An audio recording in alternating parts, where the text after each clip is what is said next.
episode 28. Myself, Samuel Law. I got Coach with me.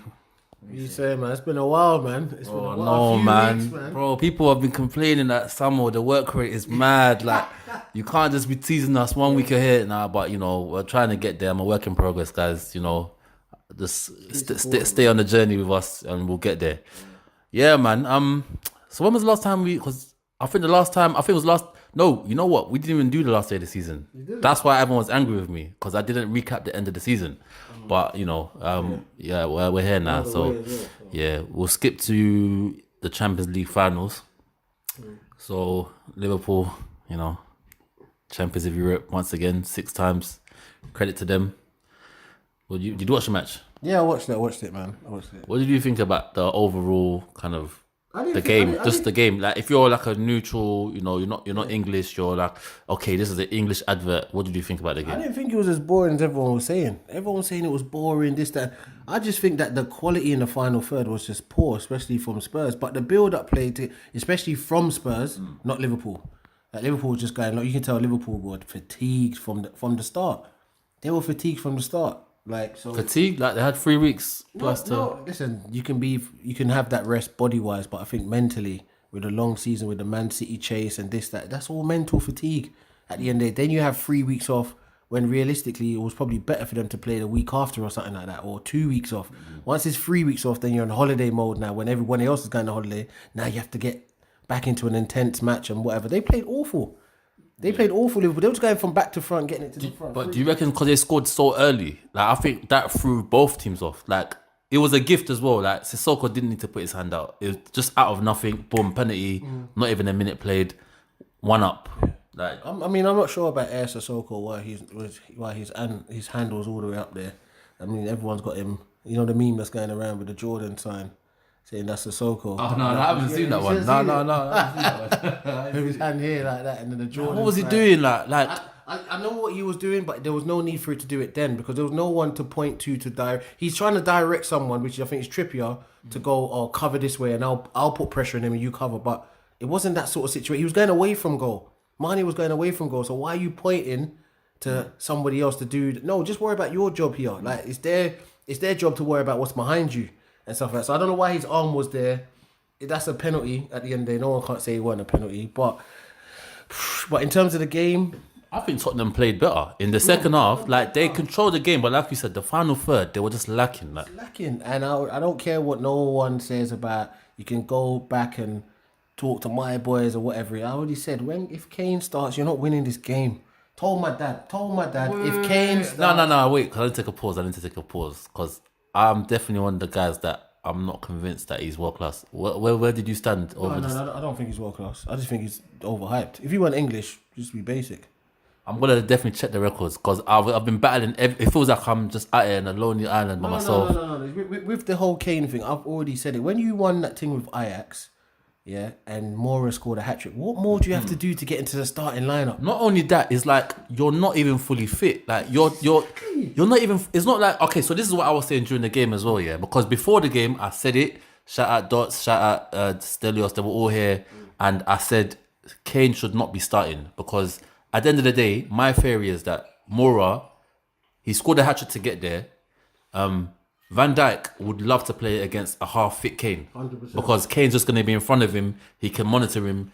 He's going to have the cigar out. He's chilling. Whereas Moura, maybe they might put it over the top. He has to maybe run, you know what I mean? And then you can bring Kane on, who's a marksman, and you might get something late in the game. You're 100% right. 100% right. Me, I just want to go up top with Son and Moura, where they can work in the pockets, in between Robinson and Matip, in between Trent Alexander-Arnold and what's his name, Virgil and all that. Just in the pockets to confuse them a little bit.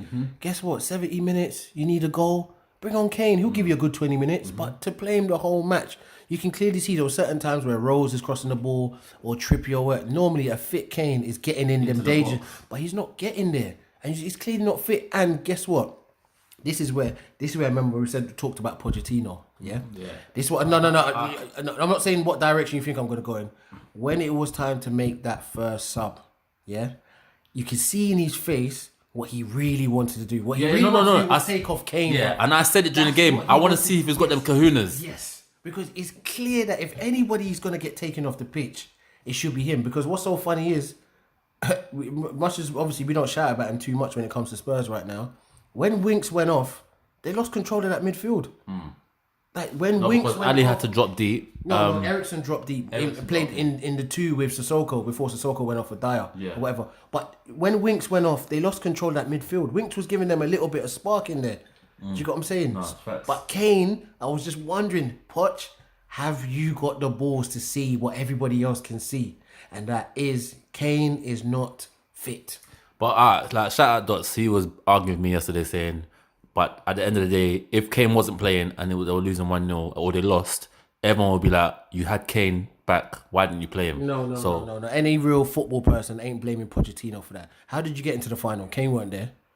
So No, but he also said, which is a good point, it was only when Llorente came on in that Ajax game when he became a focal point and a target man and guys started running off him. Because when Dele Alli was playing further forward and it was Moura and Son, they were struggling against Ajax as well. But different games, different situations. Against Ajax, the reason why Llorente was so effective, because they weren't good with the high ball. So that's why he went long and went to Llorente.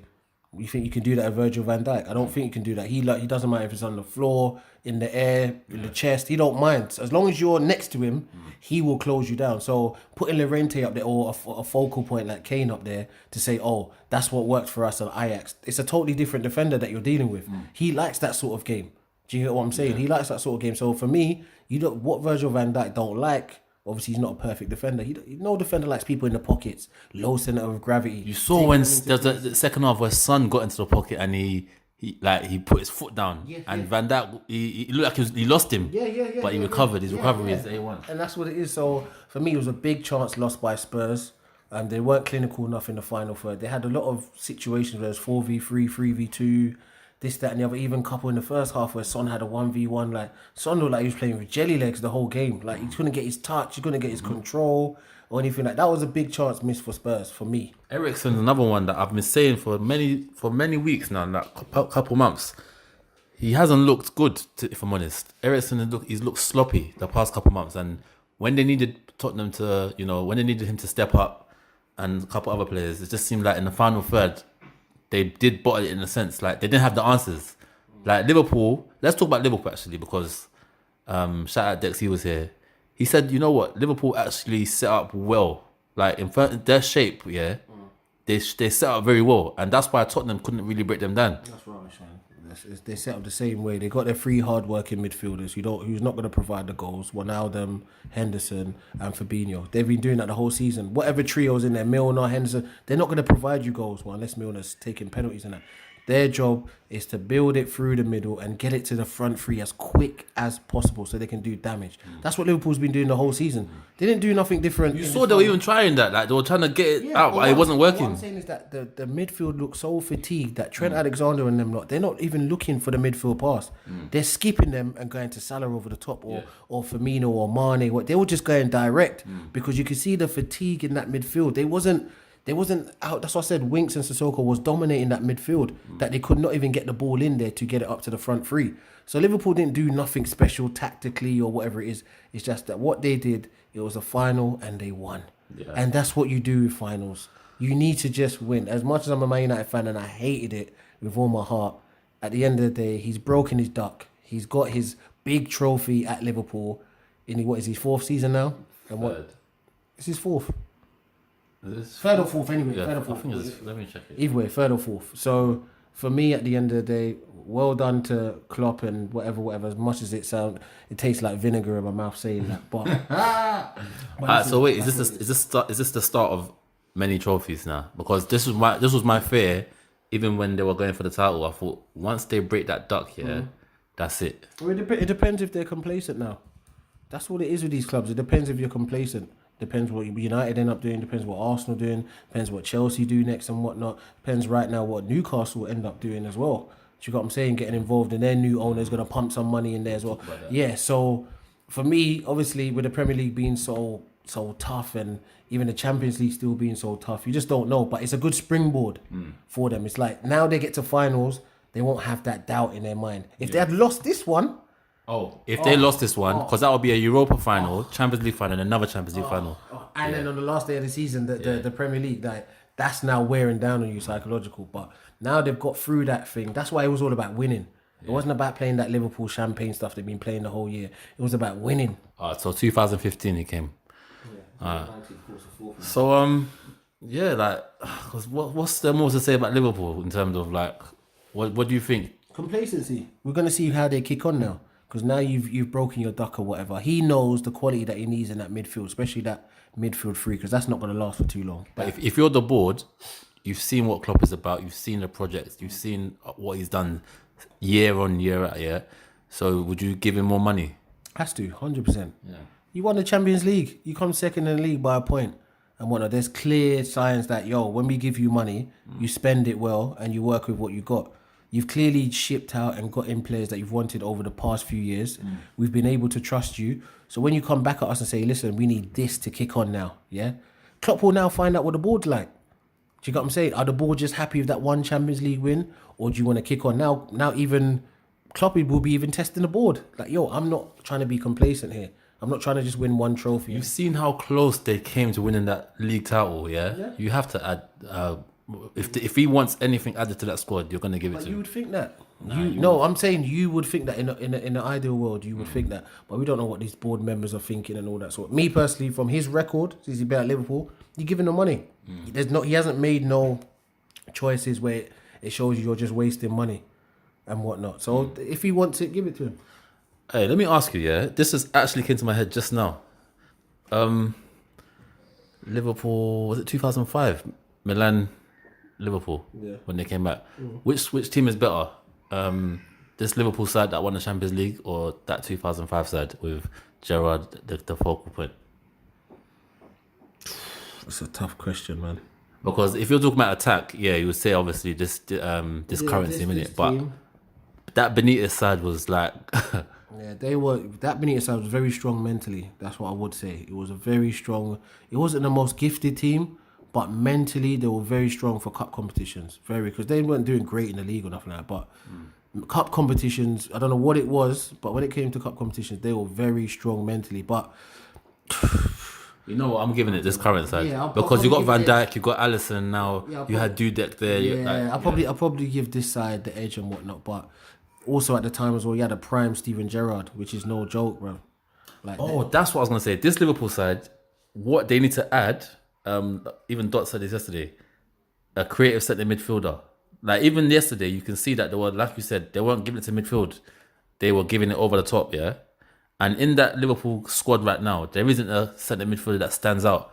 Remember they were going to get Fekir at one point. That was the guy I was scared of. I was scared that they were going to get him. The problem with that is, once again, they've primed themselves. They've built themselves on the front three. That's what they've built themselves on. That's the danger. And then the other three behind are just keeping it solid. Now, if you take one of the three out that are keeping it solid and bring another creative midfielder, now you're probably going back to, instead of 4-3-3, now you're going back to 2. Now you're going back to 4, 2 holding, 1 in front, and then a 3 up front. That's what you're probably going to and whatnot. But no, because there are centre midfielders that can play in that flat centre midfield role. Yeah. In the triangle. Yeah. Nah, not the midfielders that you think that the Fekirs and all that. Them guys are not really defensive minded like that. And but then you got other defensive minded players in there. If you have a pivot in the midfield of a diamond, you've already got the one person who's holding and the other person on the right.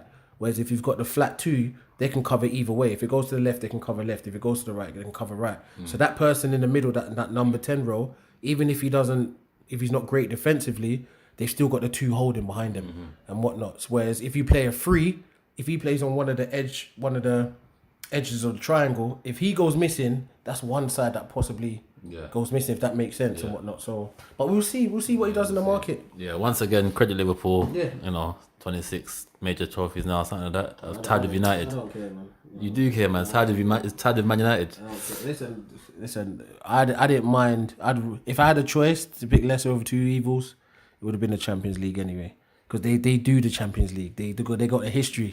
The league thing. I get what you say. League thing would. I'm not gonna lie to you. I can't. 38 games. It was no doubt. I can't. That would have burned me. So Champions League, Liverpool's been. That's why you got to rate City, man. Because the level that Liverpool went this season, for City to have to trump that, you have to rate what Pep's done, man. Of course, Like, that's why it's a squad game right now. But the thing I like about Pep and Klopp, it's shown you put trust, just like the old school, put trust in the manager. They know day to day what the squad needs, and that's what their board have done. They ain't trying to just build a brand and Instagram followers and this and that, and we've got. They're not trying to do that. That's not how football teams are built.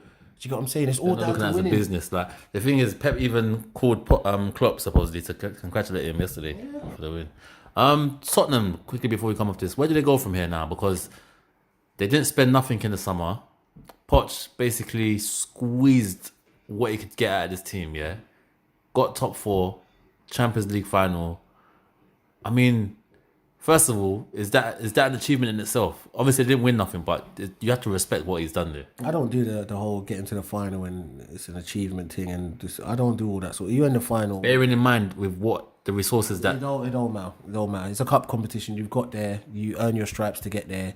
Now just man up and either win and take in congratulations or lose, and that's it. You just take the loss on the chin and keep it moving. Like, obviously no one at the beginning of the season thought Tottenham would be in the Champions League final. They probably thought they wouldn't be in the Champions League final. Cool. But it's a cup competition. You're in it. The Tottenham fans are always moaning. I mean, they're always whinging and this and that. Oh, Arsenal, you're not in the Champions League. You're not this. Okay, so because you're shouting about the Champions League so much, now you're about it. Don't come with the whole, oh yeah, but we were lucky to even get there. We were happy just to get to the final. And that. You got to the final, you lost, hold your L and keep it moving. But in terms of what you're talking about, Poch, Yeah. I just don't think Poch is going to get what he needs unless he sells. I just don't think he's going to get. Now, they're going after that kid that I wanted United to get. Who's that? Bergwijn, yeah, from PSV. It looks like Sky Sports are saying that they're in the head in the chase for that player or whatever. So it's the Lucas Moura type of players that he would start to buy. I feel the 25 mil, 30 mil, this, that, the undercover. I don't think they're going to go and splash, whatever, especially with the new stadium payments and all that. I don't think they're going to splash, but I think they might have to sell. We've got Team Talk visuals coming out very soon. It should drop hopefully before this drops, if not maybe very shortly after. And a good point was made by one of the guys, yeah, saying that, because I did say it also, that I'm seeing similarities in terms of when Arsenal moved out of Highbury into the Emirates and they got the new stadium, and then funds were low and they were told that it's going to take a certain amount of years to rebuild, blah, blah, blah. And I was saying that with the Spurs project, I'm sure you heard me saying that, like, it's going to take a while for them to be able to spend because they have to recoup the money. And a point was made yesterday that Arsenal even went to the final 2006. But since then, they just went lower and lower and lower, yeah? And how Tottenham have gone to the Champions League now, they're not going to have money to spend. I'm assuming anyway, unless Daniel Levy kind of creates some sort of funds. But could we be seeing kind of like an exodus of players as well? You know, I'll be surprised. Well, with Spurs right now, I think the only player that I see leaving right now will be Eriksen, because I think he wants more money. Probably if Real Madrid come for him or somebody else that's offering more money than he's getting now, he'll probably leave. Alderweireld, maybe if someone triggers his clause. But other than that, everybody's on the contract. So if you want to get them, you're going to have to pay big money. And that big money is probably... Pochettino's got to look at it this way. He knows what he wants. He knows he needs money to move forward. Everyone needs money to move forward.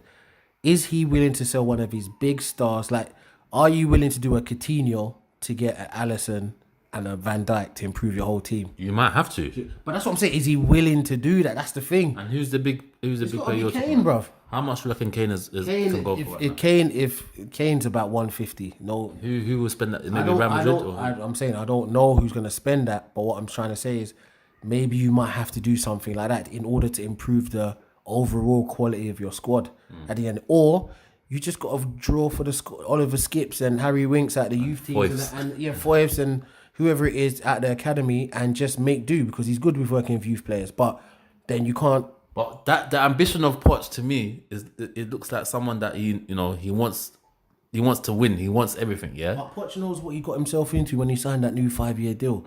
I'm sure he sat down with the chairman and says, "Listen, what are we gonna do? Like, this is what I need. If this is what you're gonna give me the next couple of years, I'll stay. I'll sign a 5-year deal." Do you get what I'm saying? He knows these guys are not forced to sign contracts. You've signed a contract with Levy, knowing that he ain't giving you no money.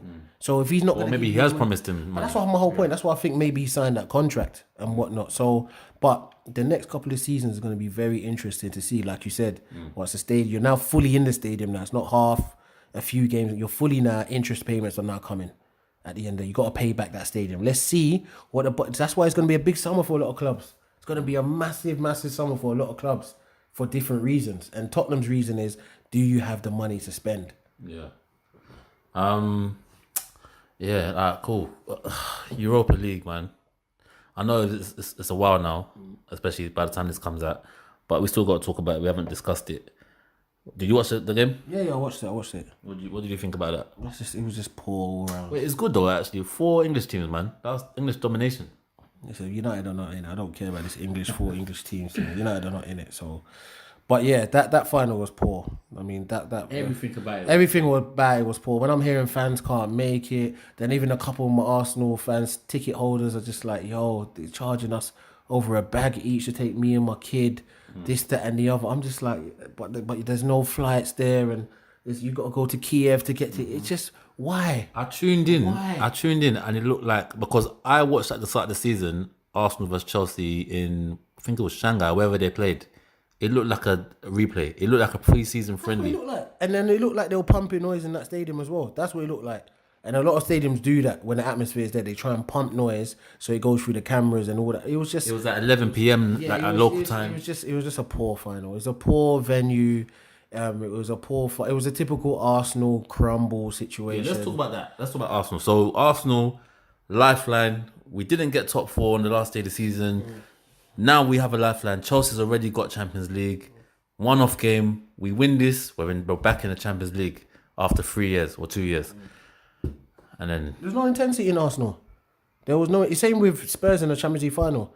You're in a final. Show a bit of intensity. Like, it's one game, and this time Chelsea's going into the game relaxed because they've already achieved their goal. So they're going in there relaxed. But you should show a bit more urgency and stuff like that. And I didn't see no urgency from Arsenal. I saw also a poor lack of football IQ when Chelsea went 1-0 up. They just opened up the game. Arsenal just opened up the game, chasing the game and all that. We've seen this when Arsenal goals go down. But this is my thing. So what is it? Is it now? We've seen it from the Wenger Arsenal. We've seen it from the Emery Arsenal. But what it is, once again, I'm not going to judge Emery this season anyway. So are you going to judge Emery on the game though? In terms of there's nothing you. No. I think Emery's face at the end showed me all I need to know with Ozil in the background. Show me all I need to know. And he's just trying to say, when I drop Ozil, that was me. Then I'm getting whispers in my ear from the board saying, listen, man, it's on $350 a week, mate. I just don't. No, we know that's subject. We don't know if that's the case. But what I'm saying is this is what I'm saying. Because any time it's time to make a substitute, he's trying to pull Ozil off at the best possible opportunity. That tells me all I need to know about a manager. He don't like guys like Ozil who are luxury players. He's not from that. He's all his teams, his Sevilla teams, his this team. That's why he wasn't successful in PSG. To me, you went for the money. You can't coach Neymar and them, man. Tell them to do this, that, and the other. They're luxury players. He's not good at coaching luxury players. He's good at coaching those players that work hard. Work ethic, and that will make them into a team, and then that team will be successful. So the Ozils and stuff like that, when he was dropping him early, everyone's like, yes, this, that, Emery showing balls, whatever. But it's a business at the end of the day. And our cash cow, our prize asset, is on the bench earning $350. I'm sorry, Emery, you got to put him in. What we do with him at the end of the season is another story. But for this season, while you're here, you have to play him. Why do you think he's stuck with the back three? Why do you think he stuck with the back three? It weren't because of anything dynamic. He stuck with the back three to protect Ozil. So what they did, back three, then the wing backs, then the 2 holding players in front, then Ozil, and then 2 strikers in front. And if I'm honest, that's where you want Ozil. Like, you want Ozil in the middle where he hasn't got to be on the wing where he's, he's not quick. And he's got 2 strikers in front of him. But you know, that's why I'm saying I rate Emery for playing that psychological game. Because now he can go back to the board and say, listen, your prize boy, I put him in the number 10 position. I put 2 holding people behind him. So just in case he's lazy, we can win the ball back. And I've also put our 2 best strikers in front of him. So when he gets the ball, he can assist. In the final. So there's no excuses for your boy. I'm not telling him to run to the right wing. I ain't telling him to cover on the left wing. I'm telling him to stay in the pocket and do damage. And he still can't do it. Is he done? He's finished at Arsenal. No. Is he done as a player? I just think he's finished at Arsenal. I can't never say a player's done at whatever. He might go somewhere else and play what position? I don't know. He might go Bayern Munich and do something. I don't know. It might give him a new challenge and stuff. We don't know about these players. If he goes somewhere else and does the same thing, then obviously he's finished.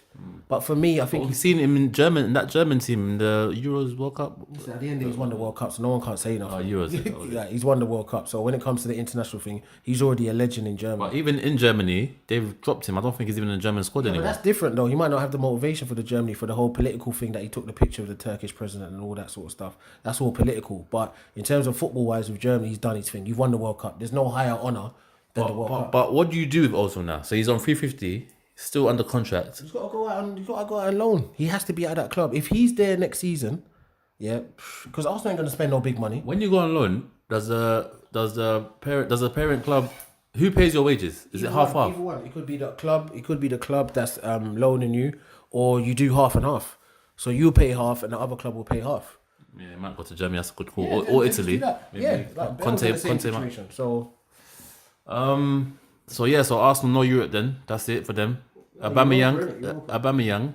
I was disappointed with him. You know, like these are the kind of games as well that, and obviously he didn't get the service from Ozil, who was supposed to be delivering. But I don't know. Like recently, Aubameyang is just like he doesn't play with that intensity either. But Aubameyang, if you don't play well, who's coming on for him? That's why a lot of these teams that are struggling, you see the same sort of patterns with their top players that if they drop a level, there's no consequence.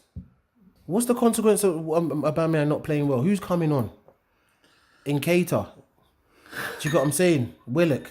These guys they're not ready right now. Maybe after pre-season they'll be ready, but right now you're not coming on for Aubameyang. He's gonna play a 50% Aubameyang over a 100% Willock or Nketiah. So if you know that as a player, what are you gonna do? Does Emery get money this summer? He has to. No. Has to, or will he? That do you I reckon? don't think he will, because you're not. The excuse would be the no Champions League, this, that, and the other. We've got a budget for this and that. He probably has to sell. To buy. But for me, listen, I look at a long transfer window for Arsenal. I'm not gonna lie. It looks like a long transfer. I mean, they are linked with players like Wilfred Zaha, Ryan Fraser. Yeah, cool. But I think it's defense as well that they need to be. Defensively, it's just they need an overhaul. And they've been needing an overhaul. That's the thing.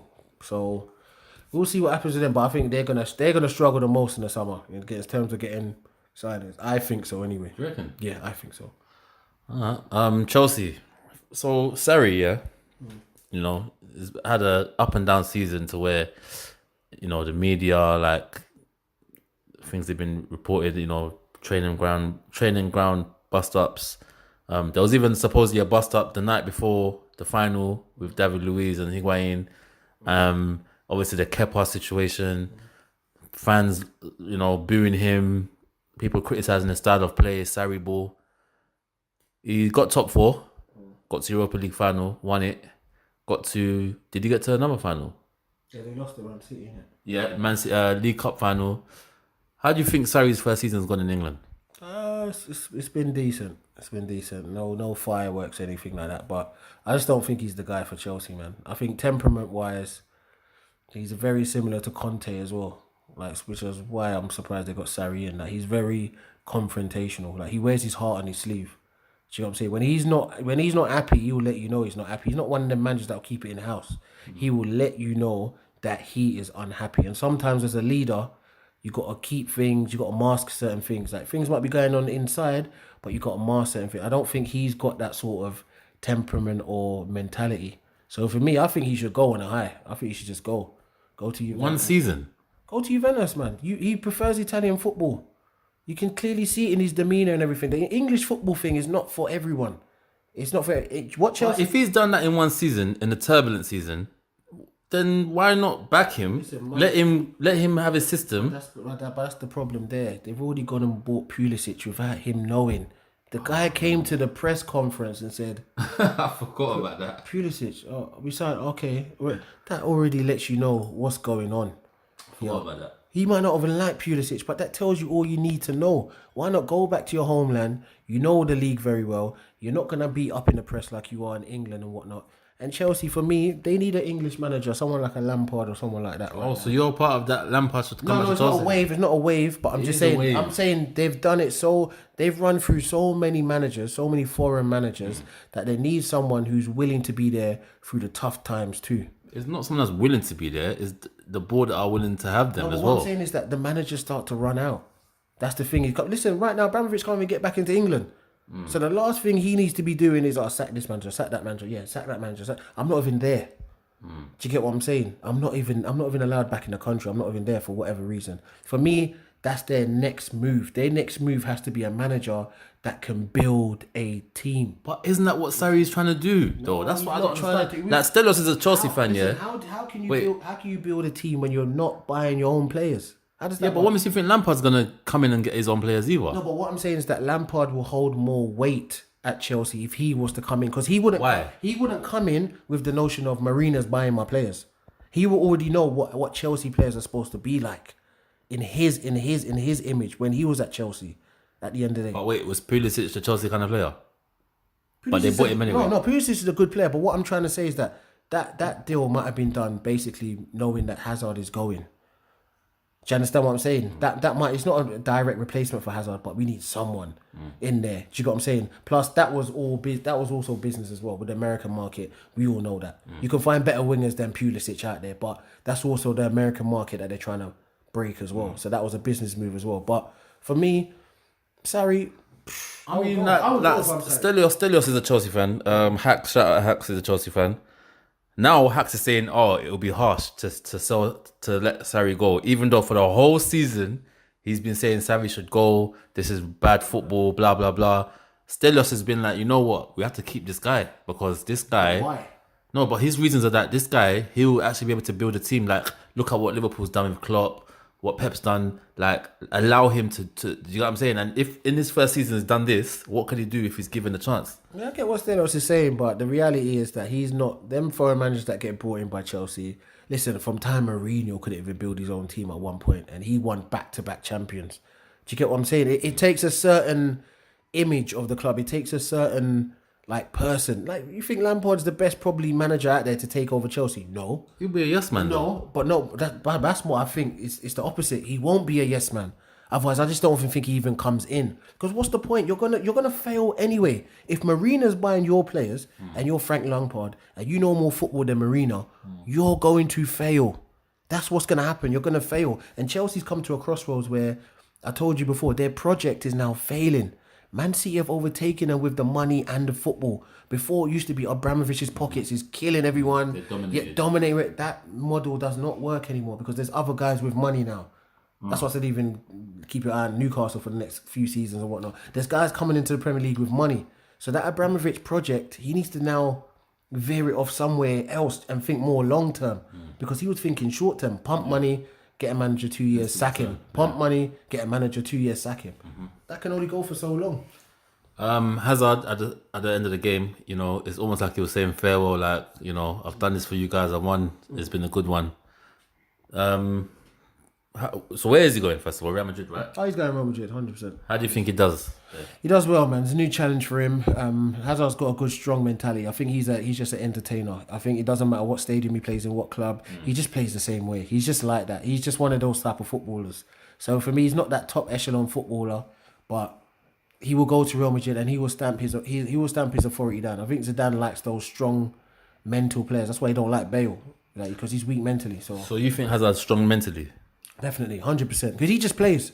Every time I see Hazard plays, he just plays. He just plays his game. That's true, actually. Whether there's reports of him having arguments he just plays. Laughing in interviews like, is that what Sarri said about me? Oh, God. No, but he plays. But then there's times he has dips in form, and this is the thing with me. No, this is why I don't agree with you, because Real Madrid, of all the places to go, they have a very, very, very their tolerance level for players that are underperforming is very low. They haven't got time. Okay, cool. The white flags will come out. But what I'm saying is that when the white flags come out, I'm telling you, Hazard is just not one of them mans. Like, I just see it from his personality, the way he plays football. He will continue to play his football, whether the white handkerchiefs are out or not. He will just continue to play his football. He just looks like one of them players. That's what he showed me for the last 7 years. He's gone through how many managers? Yeah. Before the Europa League game, actually, he was saying that he played in the garden with his brothers, literally when he's playing football now, it's like he's just playing in the garden with his What it brothers. is. That's what And he that's does. someone that's mentally strong that understands the industry that he's in. At the end of the day, fans are gonna love you when you're with them. They're gonna hate you when you're not with them. That's just the game. But you just gotta stay the same. You just gotta play your football and enjoy it. And that's what he does.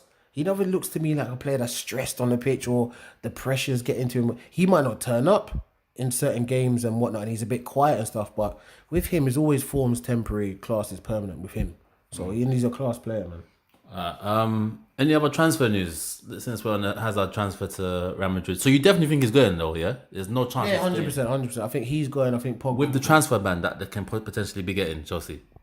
Yeah, I think they can still sell players. Yeah, but what I'm Why saying, not? selling him, not being able to bring anyone in, Well, they isn't might that have to risky? keep Callum this season because of the injury. So it depends what Bayern Munich are doing. They look like they're going for Sane and whatnot. So for me, they might hold off with Callum until he's a free transfer. So you reckon Sane is a good buy? 100%. 100%. Why would you leave the champions? You're not playing. So he walks into that team, the Bayern team? Oh, 100%. No, I mean, that team is just reached. I don't know. People say reached. A lot of teams have. It's like the cycle. You know. We got a football cycle. A lot of teams have reached that point of the cycle all at the same time, the same summer. Now it's time to pump money and go again. Bayern have been there for the last couple of seasons because they've been riding the Robin and Ribéry wave for way too long. That's been dead for. But they got Coleman. Them guys. They're not them sort of guys to take over. It's like Bale and Ronaldo. Bale ain't no Ronaldo to take over that mantle. So Coleman and them guys, good players. Gnabry and them guys, but Not Champions League I don't winning think level. they're better. I don't think they're better than Sane. That's me. I don't think they're better than Sane. So does Pogba still go to Real Madrid if Hazard goes? Because that's a big. Like I don't know how much Zidane's getting, but that's to get Pogba and Hazard in the same window. Yeah, I reckon it'll be a bad move because Real Madrid's team they need more than 2 players. I hope he does. I hope Real Madrid get Pogba. That's me. So Wait. I hope they get Pogba. Wait. Why? I've already said it. Like when someone wants to leave, they can leave. That's just how it is. I would like to see Pogba with cash and we get Bale on loan. That's what I would like to see. I'm not interested in no permanent transfer for no Bale. Oh, loan. Yeah, I'm with you now. Come for the loan for the season. Yeah. You can have Pogba, give us money as well and whatnot. At least that gives us a winger, someone with pace and stuff like that. So if he does stay fit, cool. He's been a success for us. If he gets the injuries, he's only on loan anyway. So it's not no big deal for us where we're doing a swap deal where we just come out as losers. So have Pogba because Pogba wants to leave. He wants to go and play for Zidane. Bring Bale on loan and some money. Yeah, I'm with that actually. rebuild Because the me, squad. I like Bill, but I'm worried that he's not the same guy. Like, even those, I don't know if it's true because it was all online that I saw this, but he was supposedly saying, if Zidane don't want to play me, that's fine. I'll just eat my money weekly and chill. Did he say that? Yeah, he can do that for the first 4 weeks and then he's going to start kicking. Yeah, but that's what I'm saying. Him saying that, that's not the kind of Man United player I want because Cool, but what I'm saying is that with him, even based off, if he comes to England and whatnot, trust me, he will be rejuvenated. 29 years old, yeah? Trust me, he will come on loan. Because listen, at the end of the day, I'm with that, that's what I'm saying. I'm saying only on when you talk about Bale on loan. You see how you perked up a little bit, like you know what? Because I'm with that. I don't mind because I don't mind, yeah. But when you're talking about transfers, guys are just We've been burnt too many times I'm now. not in- We've been I'm burnt not with interested- Sanchez, I'm not Di Maria, Falcao. We've been burnt. I'm not interested in no permanent deal for Gareth Bale. No permanent deal at all. When you're 30 years old, you can bounce back to Real Madrid. You've got 2 more years in your contract. That's it. Cool. Come to us for loan, get your minutes, see what you're about. And guess what? Even if you're not cutting it for 6 months, we just don't play you. We ain't buying you anyway. We ain't paying you 600 grand a week right now. No, we are though. It depends on if we're paying his wages while he's on loan. Man United, if they did a loan move from him or whatever, it'd probably be about 250. They'll probably pay him each week because Man United got P's and they can pay Bale 250 and getting Bale for 250 on what he's on right now is a bargain from what he's on. He's on 600 a week over there. So Pogba going, leaves a big void in midfield for me because we've just lost out on the quality then in midfield. So what do you do in the transfer window? I need runners in there. I need dynamic players. And like I said, I don't even mind giving Fosu Mensah a go. I don't mind getting that guy from Lyon that everyone's talking about or whatever. I just need some dynamic players in there that can run all game and give us the energy in the middle. that can shut down players, that can do this, that can do that. Cool, we might have to suffer on the quality side going the other way, but maybe if we get a Bale or another quality, do you get what I'm saying, a couple quality forwards, they might make up for it. No, you'll still need someone to link the defense to attack, though. You listen, need that kind of quality. Who in that midfield will do that? They will link they will link it to the attack or whatever. But what I'm trying to say is that we've always tried to make Pogba the vocal point of our team. When in that position, it should not be the vocal point of our team. The vocal point of our team should be forwards that are putting the ball in the back of the net, whether it's the right forward, the left forward, or the centre forward. The midfielders are there to enable those guys. That's why I think Pogba gets so much criticism, because they're thinking he's supposed to be, but he in that position, you can't really do that. Do you get what I'm saying? Like Modric, why do you think he's getting so much praise? What? Because he's going up there dribbling, doing all? No, he's feeding Ronaldo, he's feeding this person, he's feeding that person, because that's his job. But he's doing it the best to his ability and whatnot. So for me, Pogba, don't mind if he goes. Since we're on the United topic, Ole Gunnar Solskjaer, Ed Woodward came out with that statement saying, you know, the season Oli came in, it was hard because we got rid of Mourinho halfway, but you know what? I'm ready to invest and put money in. How did you feel about that? I don't believe anything that guy says. He's been here for what, 6 years now, 7 going on 7. Well, he's always put money in, rather than that season where Mourinho. No, he has put money in. He's put money in this. No. Woodward hasn't put money in. Putting money in and overpaying for players because you're not a good negotiator is completely different. At the end of the day, it's completely different. We've seen Liverpool buy right. You're overpaying players, and at these times, you're telling certain manager, oh, this person's a certain age, we're not getting him because he's a certain age. Yeah, but them guys might have been cheaper but better for the team. But because they're not the splash sort of person selling the shirts, you don't want to do that. So then you go to these teams that know you're desperate for a marquee signing, and they say, yo, we need 90 mil, we need 75 for Lukaku and all that, and you're just paying over the odds. Do you get what I'm saying? You're paying over the odds and all this sort of stuff. So right now, yes, he has spent money. Technically, it's down in the transfer market, spending money, but has he spent it wisely? So with him, I don't believe nothing he says. What I'm looking at is what Solskjaer brings in. Yeah, that's what I'm saying. Because it's been a while since we've caught up on this, yeah? Solskjaer has been linked, or United has been linked with, you know, players like, I think we've just signed Daniel James from Swansea. I mean, it would look like it was confirmed 15 mil or something like that. His dad died, so they put that deal on hold right now. So I think his dad died. Yeah. So if they've put that, probably giving him a bit of time with the family before they. It might be secure by the end of the season, yeah. Probably. So him. I'm loving that signing. Yeah, exactly. Sessegnon been linked. Like young players have been linked with United, yeah. Wan-Bissaka. So what do you think Solskjaer's thinking is behind this? I think he understands that the team needs to run. I seriously think that he understands that, listen, we do have some talented boys in this squad that Mourinho left me. Don't get it twisted. But they just can't run. And this day and age in this Premier League, you need to be fit and you need to be able to run. How do you think Liverpool were all the way there to the end with the midfield they got? If I mention Liverpool's midfielders, there's no one that jumps off the table to you. No one. But the thing that they do is run. They run. And you have to be doing that in the Premier League right now. And our midfielders, we don't run. Our forward lines, they don't close down quick enough. Our back line, I don't even want to talk about that. Do you get what I'm saying? And so for him, I think he's understanding that, listen, the way we want to play, get some young, hungry boys in here who understand, who want to be at the club, this, that and the other. And Daniel James is a good start. It's a good start. Pacey winger. Looks like he's good at tracking back and whatnot. Good attitude. Looks like he's got a strong mentality you have to build. We're not building around Daniel James, but he's the type of impact guys that we need. And I'm hoping if he comes, he wouldn't have the pressure on him because he could just play in it. I'm not looking at no Daniel James to be firing Man United to the promised land or whatever. What I'm looking for is Daniel James. If he comes in and does the running he's supposed to do, hold your place. And if he holds his place, guys like Lingard are out. I'm cool with that. Because that's what's happened at United. It's got to a point where because we haven't got a strong squad, guys are just can't. Then you got guys like Lingard that are comfortable knowing that they're going to be in our first team. Young, comfortable knowing he's going to be the captain in the first. All of that sort of stuff. Do you get what I'm saying? Yeah.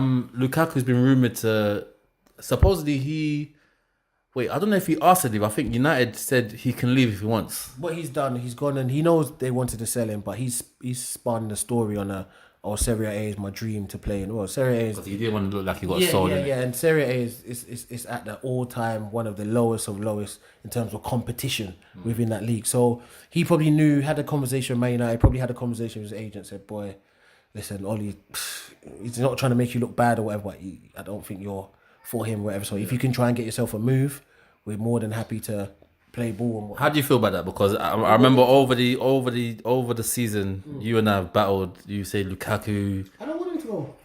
I'm saying you're asking me him or Rashford. Rashford, I know is gonna stay. So that's what I'm saying. There's me that I know what I want, but I know what's reality. The reality is, if we sold Rashford over Lukaku, there'll be uproar because of the local boy sort of stuff. That's what it'd be. But if you look at everyone's goal record, and as a striker, Rashford's not up there with Lukaku. Rashford's not even up there with Marlon King or whatever his name is. It Marlon King? Joshua King. Josh King up in Bournemouth, who's outscored him in the last 4 seasons. So what I'm saying is that when you look at the numbers or whatever, Rashford is not that guy for us. But because he's a local lad, come through the academy, you can't sell him and keep Lukaku, even though Lukaku's a better goal scorer. So would Solskjaer replace Lukaku, or would Rashford lead the line? Have to. You cannot go with Rashford as your only striker leading the line. That's suicide.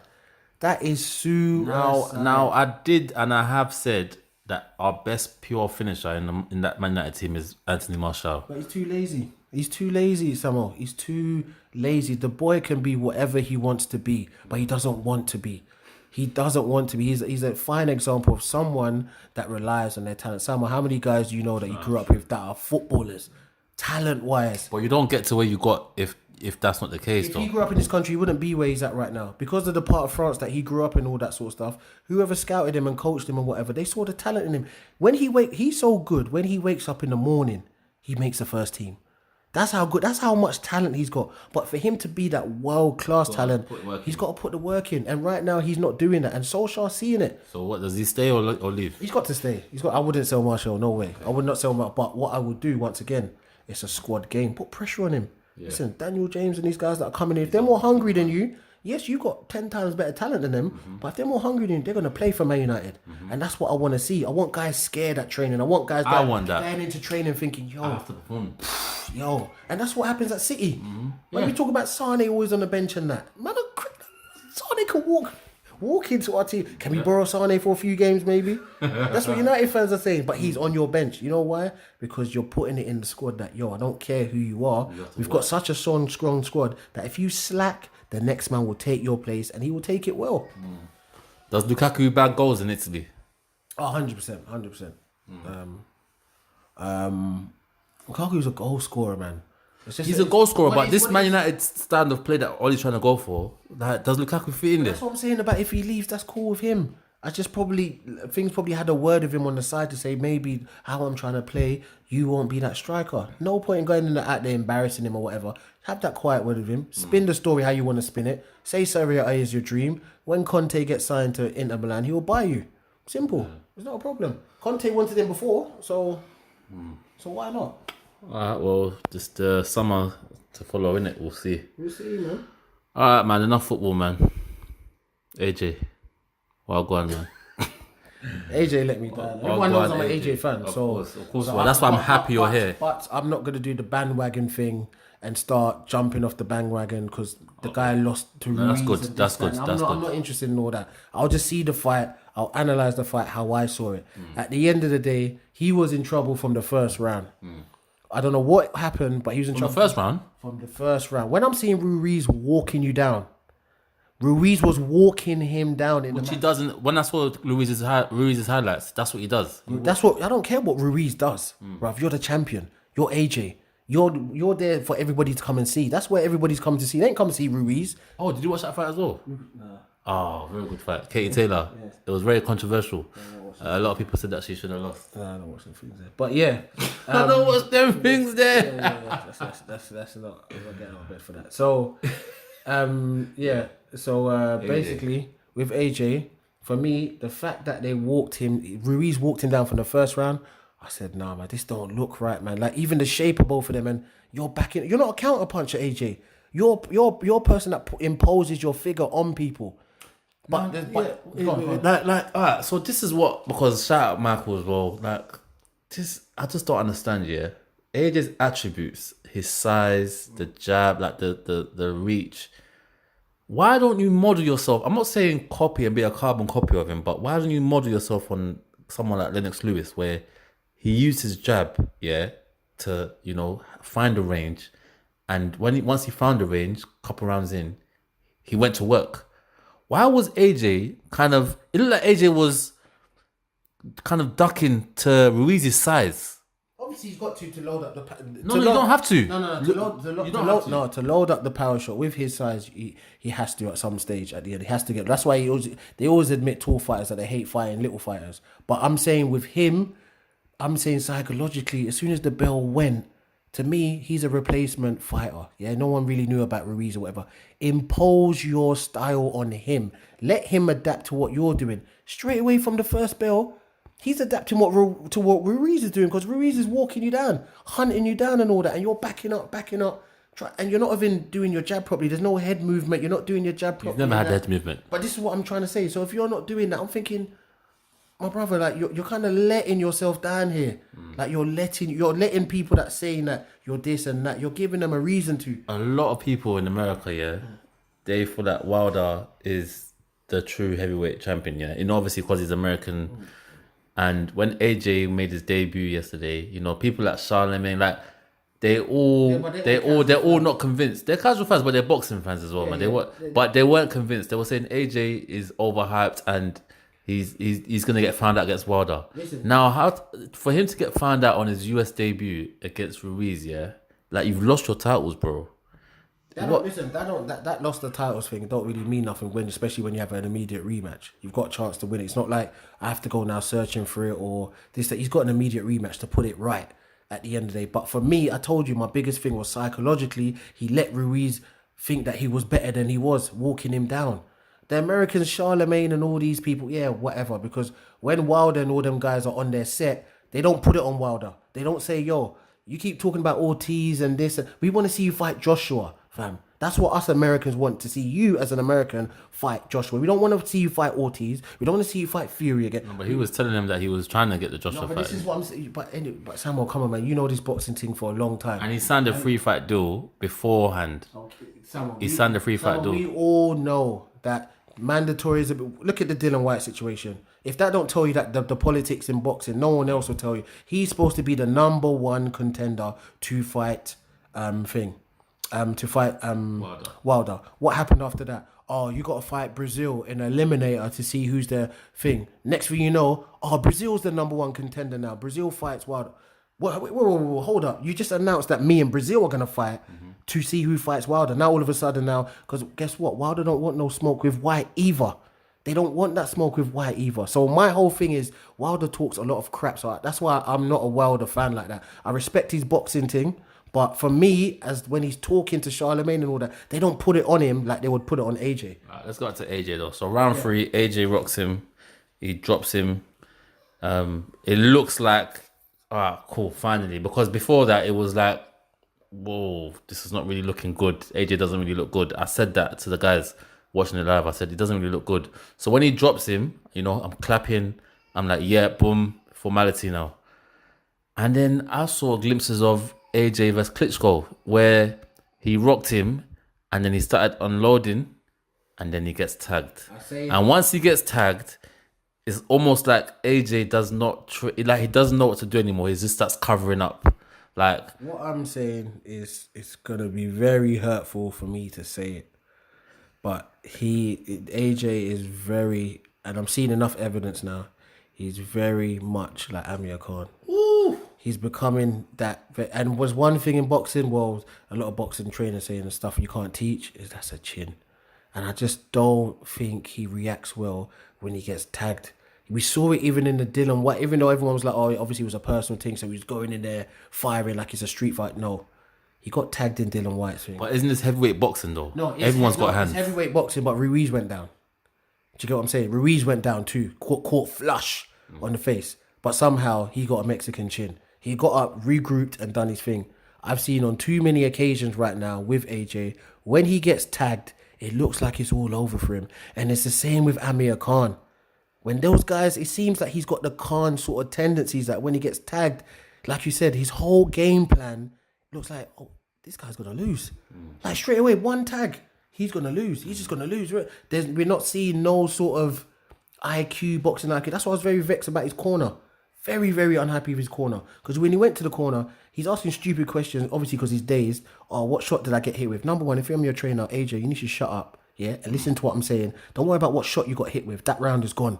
We need to start focusing on the next round. And what you need to do the next round, keep your distance, punch until you get, obviously, you're back to your normal senses. What did he say go do? Apply the pressure. 1, 2, apply the pressure. What do you mean talking about 1, 2? The brother is concussed. He's asking you, what punch did he get hit with? That's how out of it he is. And as a trainer, you're telling him to go in. No, you tell him to stay on the outside. He's got the reach. Keep him off you. But Robert Kraken, like, he's a very respected guy. So when I even heard him talking like that, I said, what? Like, he said, yeah, go for the, like, you know, hit with the 1, 2. I'm like, bro, like, you've just been tagged, like, to where you don't even know what that day is. You don't know what punch you got hit with. Yeah, he's asking him, why am I feeling like this? The round before that he got, well, I think it was round 7, he said, why am I feeling like this? Like, why am I feeling like this, though? Like, go and watch it. He said, why am I feeling like this? And it's almost like Rob didn't know what to tell him. But this is Rob, a respected guy. He went to Olympics. He's done all of this. He looked lost, man. The whole corner thing just looked lost. They didn't keep... What it is sometimes with these trainers and whatever, when that is not big, they can tell them the truth. When they get to this level of fighting or whatever, it's like they're scared to tell them the truth of what got them there in the first place. So you're trying to just tell guys the technical stuff. I'm telling you, if I'm the trainer, I'm telling Joshua, shut your mouth and listen to what I've got to say to you. We've only got 40 seconds before you're back out there. So don't be asking me no questions. It's time to listen and regroup. Your brain's all over the place. It's frazzled. And you're talking about what shot did I get hit with. I ain't got 10 seconds to be wasting time on what shot you got hit with. You got hit with a shot that you shouldn't have got hit with. Done.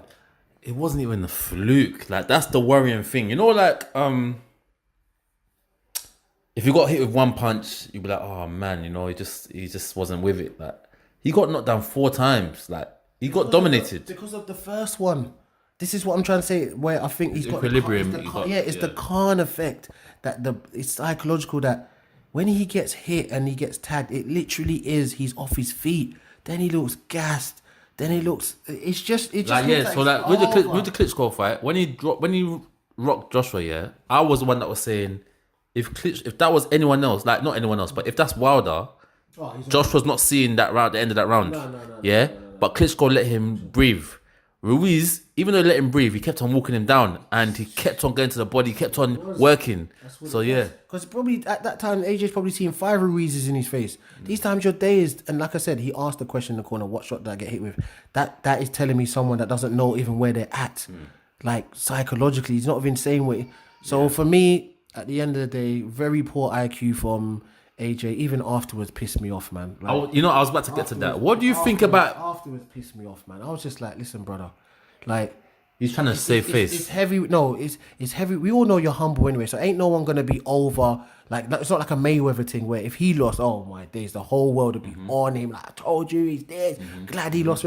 You're not like that. You never built yourself like... You never built your image. The Americans are, though. No, the Americans can say what they want, but at the end of the day, they're all talkers. They're not wrong, though. Like, bro, because I was the one saying as well, Joshua, I'm not convinced like that. Like, listen to what I'm saying. The Americans can't talk when the fighter that you're backing has had 40 plus fights with no unifications.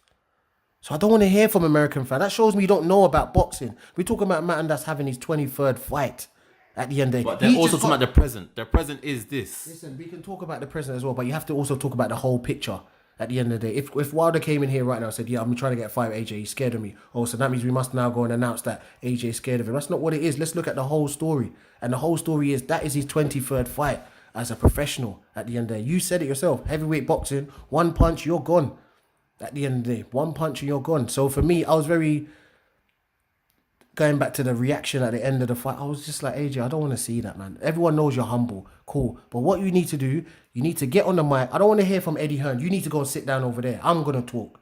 If I'm fit enough to talk, I'm going to grab the mic. I don't want to hear from my promoter. Yeah? Because I just got embarrassed and I don't want to hear from my promoter. I don't want no one jumping in for me, right? So I'm grabbing the mic and I'm saying, Ruiz, congratulations tonight. You were the better man. You've got the belts, but I'm coming back for those belts in a rematch in this same ring the next time. Now that's what I was trying to get at. That's what I was trying to get at, yeah? Eddie Hearn is saying the rematch is going to be, I think it's scheduled for Cardiff now. Now, like back to what I said with England. Cardiff, Millennium Stadium. So back to what I said with the Americans, yeah? It doesn't look good. You came to America, you got your head bust, and you went back now to where your comfort zone is. And it's not even confirmed that you're going to beat Ruiz. because styles maybe styles are just his style is not good for you. But why are you not running it back in America? Run it back there. Yeah. Doesn't look good on you. Listen, me personally, as a guy of pride, well, we're not boxers and that. We don't know what boxers, we've been in boxers' shoes and that. But just the embarrassment alone, so like you said, it looks like you're running back to your country, this, that, and the other. You don't want to deal with the business where it happened. Deal with it where it happened and let that go to rest. Yeah. That's what you do. So everyone can shut up about that thing. Yeah, I got beat. So what? Muhammad Ali got beaten 5 times. Lewis got beat by Rahman. Everyone got beat. So don't worry about that. At the end of the day, that's my record. That's my first loss. I avenged that where I got knocked down. I beat the man right where he's standing, where he beat me. I came back to the block. At the end of the day, even the way he was moving before the fight, there was one I saw a picture of him of Ruiz holding Joshua's belts, and then it said at the bottom, yeah, Joshua allows Ruiz to hold the titles. I'm like, what is going on? It looks like Ruiz done him anyway. Like he came with his whole nice guy persona, and he thought, you know what, I can actually do this guy, you know. Like, and another thing as well, do you reckon AJ is kind of taking his eye off the ball in general in terms of like the sponsors, the demands of just being the poster boy? AJ, when I see AJ talking to Drake, Meek Mill, this, that, and the other, just because you're coming to America don't mean you have to bread these, man. What you need to do, you need to come to America, handle business, and guess what these men are going to start doing? They're going to start hollering at you. That's what they're going to start doing. Oh, we're not really trying to buck up with Wilder and that. We're trying to be with the champ, the main guy. But you've come to America doing all the promoting. You could have done the same promoting with the Zone and that, but just keep it boxing. I don't want to see you with Meek Mill having an interview and Drake is here and this person's here, then the Lucas A's over here and then this. It's all long. You're not there for that. Even his training camp, it wasn't in Sheffield this time. First time it was in Miami or somewhere like that. Listen, wherever you want to have your camp, cool. But as long as it's boxing and you're there for what you're there for, at the end of it, I don't think he took Ruiz. I don't think he took him lightly because I don't think no boxer takes boxers. Wait. Also, did you see AJ's dad going mad in the ring at Eddie Hearn? No. Oh, you didn't see it? What happened? So I'll show you after when we come off. Yeah, but I was watching it live as well. I was like, hold on, why is AJ's dad going ham? Like AJ was trying to hold him back. Like it was like, I'm the one fighting. He said it 3 times to his dad, I'm the one fighting, yeah. And AJ's dad's talking directly to Eddie Hearn. Eddie Hearn's just keeping quiet. So my friend as well, shout out Dapo. He's supposed to be here today actually, but he was saying before the fight that his boy, who kind of in that circle, AJ didn't really want that. When the Baby Miller fight got called off, Eddie Hearn put Ruiz forward because I think Ruiz DM'd him, and AJ didn't want that fight. Like I think he wanted another. I can't remember who else he wanted, but Ruiz he didn't want him. And obviously, this is all hearsay as well. You know what is saying that, Samuel? It's mad that you've actually said that because even I had a theory in terms of the way AJ was after the fight.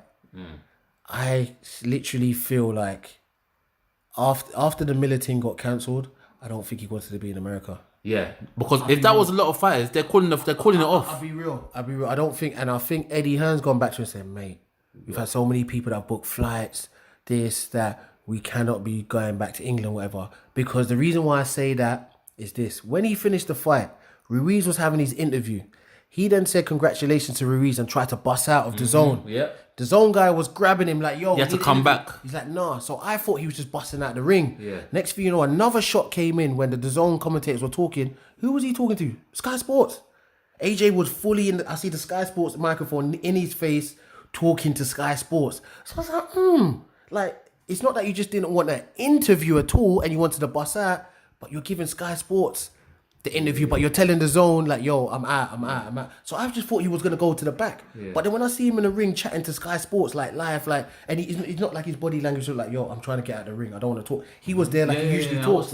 So for me, and then when you're saying this thing about the dad and all that sort of stuff, it makes me believe that, and even in the post-match press conference when someone asked him, like, yo, was there anything different about you, this thing? Because certain people are asking questions like, yo, I don't want to, nothing. Yeah. There was nothing wrong with me at the end of the day. It's nothing. The Ruiz one, so you can see there's something in his mind that whatever has happened, whether your boy is boy or whoever, whatever them rumours are right, but something was not right in terms of the whole thing. It wasn't right. Nah, it wasn't right. It wasn't right. It just didn't feel for me when he done. I'm telling you, when he done that whole DAZN snub thing, because DAZN's your main guys that are filling your pockets. They're paying you the They're paying bag. you the most. They're paying you more than Sky Sports. But you just blanked them and said, "Talk to Ruiz. He's the man." Yeah. A man tried to grab you like, yo, AJ. Nah. I'm out. And then you're chatting to Sky Sports. Yeah, I mean, it makes sense, doesn't it? It was all hearsay.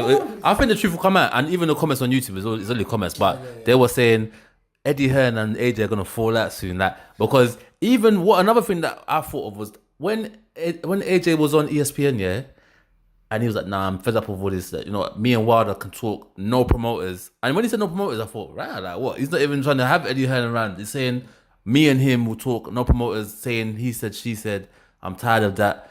I don't know. We'll see how that relationship goes anyway. Me personally, don't be surprised if he signs with Al Heyman.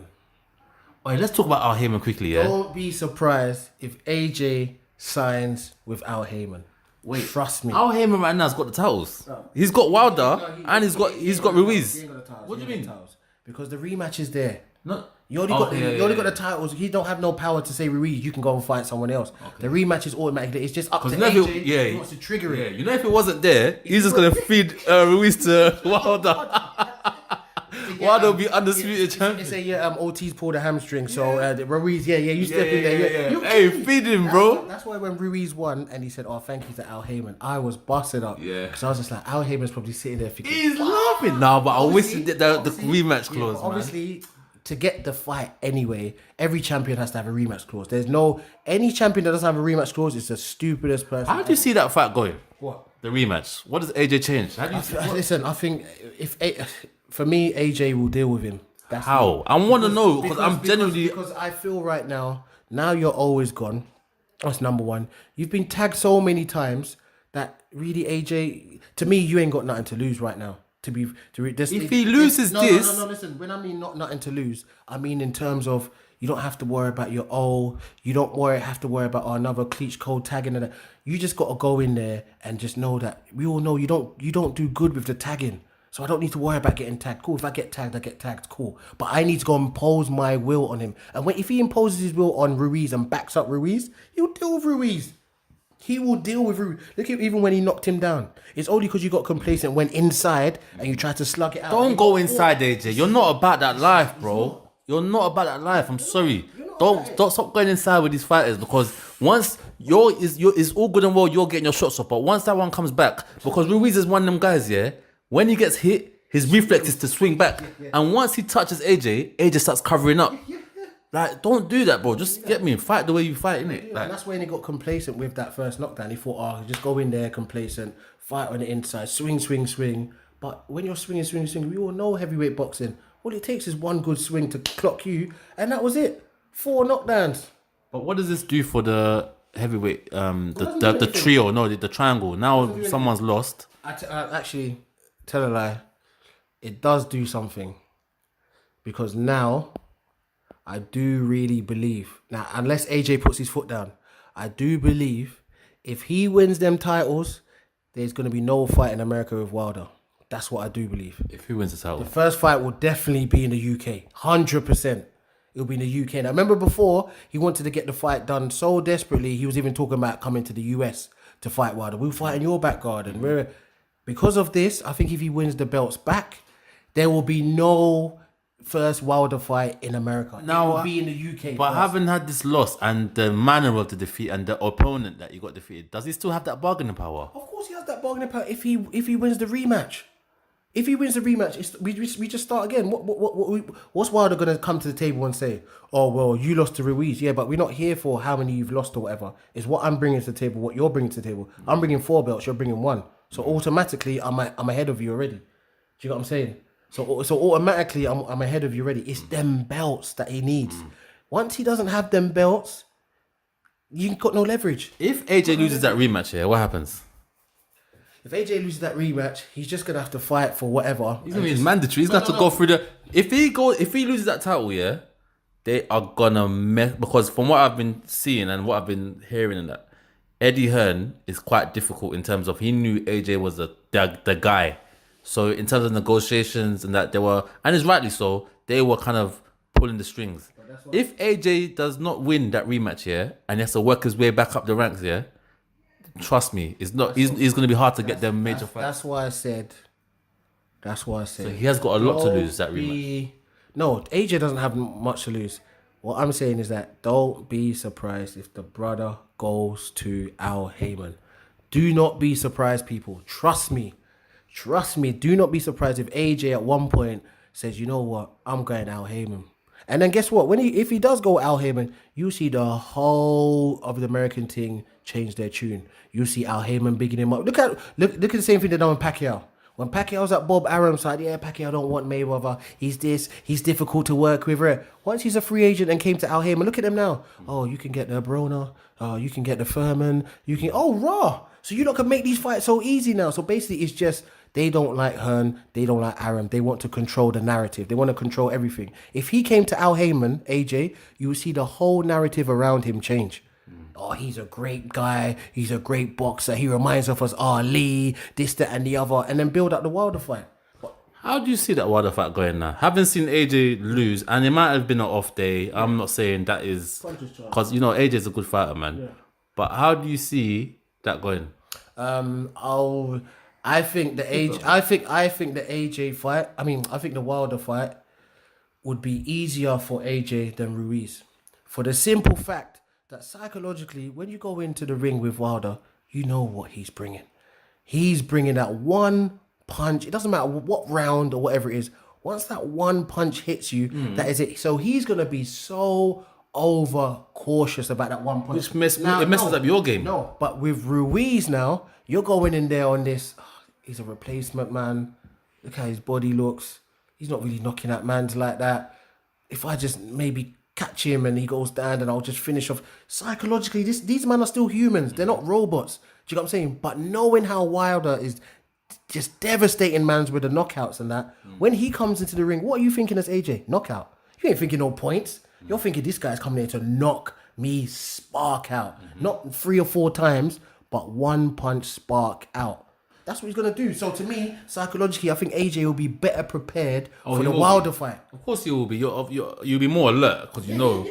But what I'm saying is, if Tyson Fury, who is the best boxer in the heavyweight division, can be flawless, but just that one time you just received that in the last round. Yeah, and that's what it is with AJ, we've seen his chin. You even said earlier about his chin. AJ's going down, bro. No, 100%. Because he will get touched on his chin. He will. It's not if. No, it's when. when. Listen to what I'm saying. Because like I said, we just don't know until it happens at the end. Everyone said the same thing about Pacquiao. Oh, when Pacquiao hits Mayweather, very cool. No. Because Mayweather's a defensive fighter. No. Mayweather's a defensive fighter. AJ don't move his head. Mayweather's a defensive fighter, but man was saying that when Pacquiao touches him, because you're not gonna go through the whole 12 rounds not getting touched. You will get touched at the end of it. But man was saying that Pacquiao's power is so bad that when you touch it, whatever. So for me, it doesn't matter about Wilder what round it is. If he's still standing and he's still swinging, he's just got one punch. That's what he's got. But I just feel that psychologically, AJ will find it easier to fight a man like Wilder than he would against Ruiz. That's what I think. I think. But right now, obviously, looking at what happened yesterday, everyone's gonna say straight away that Wilder one knockout. So who's the best heavyweight right now? I don't think there's even a best heavyweight. You have to choose one, man. Give me a name. I wouldn't choose. You just don't like Wilder. That's it. No. It's not a Wilder. You said you don't like over the braggy American. What I'm saying is, tell me how Wilder is the best number one. No, you're right. Because he did draw against Fury. Yeah, he drew against Fury. He's never ever recently come out and said, "Yo, I just want AJ. I just want to knock his head off." Man's just saying, "Yeah, it will happen, guys. Trust me. I'm just going through the list. It will happen." You're not saying it definitively that, "Yo, I want to knock AJ out right now," but AJ's talking about knocking you out and fighting you straight away. So I can't give that to that's the best heavyweight and all that sort of stuff. Same with AJ. Your chin right now is looking very suspect. In a number of fights. So I can't give you the best. Fury, you do a lot of talking, but you're fighting Jim Schwartz over here. So I can't be giving you the best title I think a lot of these fighters now, this AJ fight has probably woken a lot of fighters up. Like, listen, like he's got Schwartz, obviously Fury. Dylan White's got Rivas. Like anything can change the whole dynamics of the boxing heavyweight. You need to be on your toes. But the boxing dynamic will kick in once the Ruiz rematch is done. Yeah. That's when you see which way it goes. Yeah. If Ruiz wins that rematch, Feed into the Lions. Wilder's an undisputed champ. Because Wilder will beat Ruiz. yes, Wilder will beat Ruiz. Wilder will beat Ruiz because the good thing about Wilder as well, he's got a chin. Yeah. I've seen Wilder get rocked. Yeah. At the end of the day, but it don't mess up his whole thing where he gets knocked down after knockdown. I've seen him get rocked, but he's got a good chin. Yeah. He's got a good chin, so we'll see. Yeah, we'll see, man. That was a good one. We'll talk about Callum Smith, but another time because he done well. He put on the undercard. Yeah, he had a very good performance, and they're talking about Canelo now, and I want to see that. I want to see that one. But yeah, man. Before we get out of here, NBA. Yeah, man. You know what? I gotta give you a justice. I gotta give it to you. Shout out Dex. Me and Dex had the bet. The Eastern Conference. You know, episode 4, I think it was. Me and Dex had a £50 bet of who would go the furthest, Boston Celtics or Philadelphia. Neither of us saw the finals. Coach, he did maintain this whole time. Raptors, he said, don't sleep on Toronto. Don't sleep on Kawhi. Kawhi, yeah. Kawhi, the claw. Hey, listen, I'm on the Toronto wave.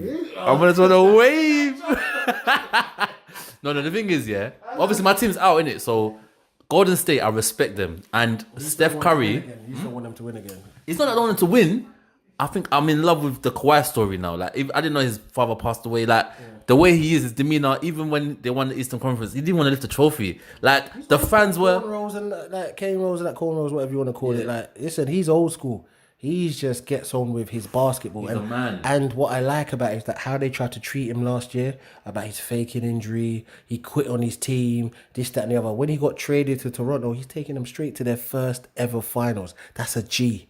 That's what that is. That's a top baller. And I'm loving it that San Antonio Spurs got bounced out early. Skip Bayless, he is salty. Sour guys there. They got bounced out early, and he's going to the NBA Finals. And right now, he's 1-0 up. And for me, if Golden State don't win the next game, they're not winning the series. That's me. No. The reason I can't say that is because they're going to take 2 games back to Oracle, yeah? That's me. Because if Durant does not come back and you're 2-0 down, listen, don't forget what the Claw had them doing before he got injured.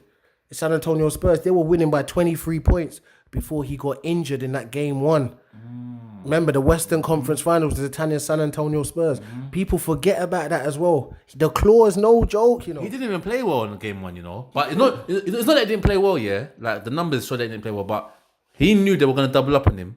And he needed the role player. He needed the other players to step up. He kept on kicking it out. Siakam was on another level, Siakam bro. ain't going to do that from game to game. He's not going to do that every game, but you just need it from any role player. Yeah. Whatever role player is, that's going to hot. Lowry, someone has to step up. Yeah. So what happens now is, are you going to double Kawhi?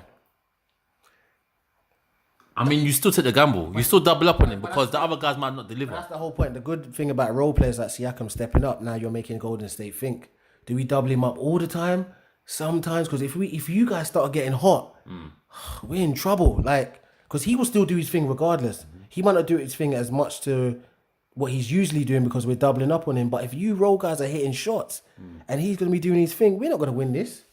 I mean, Draymond, like, against Portland, he was phenomenal. Like, I said, wow, I haven't seen this guy play at this level for a long time. Could it be because KD was out? Like, you know, players had more freedom. But in game 1, he didn't have the answers. He even said in a press conference, boy, Siakam, like, he stepped up. Like, he didn't have the answers. He did. Siakam did step up. And that's what you need in the finals, man. You need role players. That's what I'm saying. The whole Kevin Durant thing is mad because when they don't have him, they can key in on Steph. But everyone was saying, like, the last round, you know, they don't need KD. Like, Curry is showing, like, what he's capable of when KD's not there. Now is all of a sudden, yeah, they need KD. They've always need KD. Not in terms of, you might not need him from certain rounds, but when you get to the NBA Finals again, you're playing against Kawhi, another elite player. I'm talking about elite both ways as well, defensively and offensively. And he's the last man that had you guys in trouble before he got injured. Yeah? So, no, I think this was after that. Because I think they got to the finals and beat LeBron. This is when Durant was there. Okay. They were 23 points up on them, killing them in game 1, in Golden State as well. And then he got injured and the whole thing collapsed at the end of the day. So he's a massive, massive player. So what's the prediction? If they win game 2, it's done. They win. If they win game 2 and Durant does not come back, I don't think they're going to win it. I don't think they're gonna. If Durant comes back, once again, it could be a good storyline for him because he could come and save the day. Yeah. So it makes him look even Will he? more important. Bruv, right now, I think they're lying about his injury. That's real. What do you mean? I don't think it's a calf strain. I think it might be an Achilles thing, a little bit of an Achilles, because the calf strain thing. But we'll see, man. We'll see. Listen, if he plays and they're 2-0, he has to come back for game 3. He has to. For me, he has to come back for game 3. If they're 2-0 down, he has to come back for game 3. He has to. And then he'll probably win. Iggy's out as well. Well, I don't know if he's fully out, but he got taken off. Iggy's injured and that, but Durant is there. He's the No, X but what I'm saying, they're dropping like flies now. What I'm saying is that Cousins only played like 8 minutes. the good thing about Golden State, anyone that's ever come to their squad recently in the last 4 years, they've done well. Yeah, Looney played All well the role against players that Portland. would be rubbish elsewhere, for some reason they catch heat. It could be down to the role players though, because it could be down to who steps up on the role that's what I'm players. saying. Look at Danny Green; he made the first 3 when I was like, rah. But what I'm saying is that it's going to be down to the role players if Durant is not there, because what the other two will cancel each other out. The Thompsons, the Lowrys, the Lennons, these guys will all cancel themselves out. So now it's the Siakams versus the next guy, and all those guys. So it's down to those guys. Now, if Durant comes back, it's a whole different ball game because now you have to put Kawhi on Durant. He's on clay right now, isn't it? Yeah, and now when you put Kawhi on Durant, who do you leave free? Curry. You don't want to leave mine like that free. Yeah. So that Durant is the X factor. If he doesn't play, I don't think they win. That's me. I'll be surprised if they win. Does Kawhi stay in Toronto? They want him to stay. They love him there. He's gone. Why would you leave? He's gone. And where would you go? He's going to. Don't say Lakers. Me personally, there's a good chance you go to Lakers. A good chance. I think LeBron would love that. I think you will end up somewhere in LA. I don't know if it's Clippers or Lakers. If he goes Lakers, is LeBron mature enough to take a back seat? LeBron is at this age where he's definitely mature enough to understand. You're not going to recruit a man like Kawhi and not understand what he's bringing. At the end, it makes no sense. And Kawhi is not going to come to a Lakers to play with LeBron, not knowing what LeBron is. At the end, they would have had a sit down, discussed what we can do to beat the Golden State Warriors. Yada yada yada.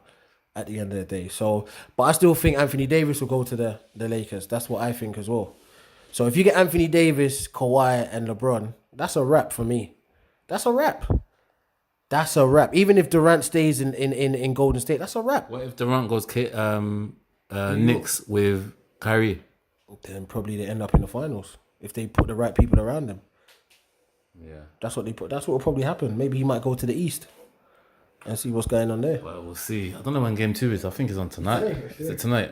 So that means by the time this comes out, this will be relevant then. Yeah.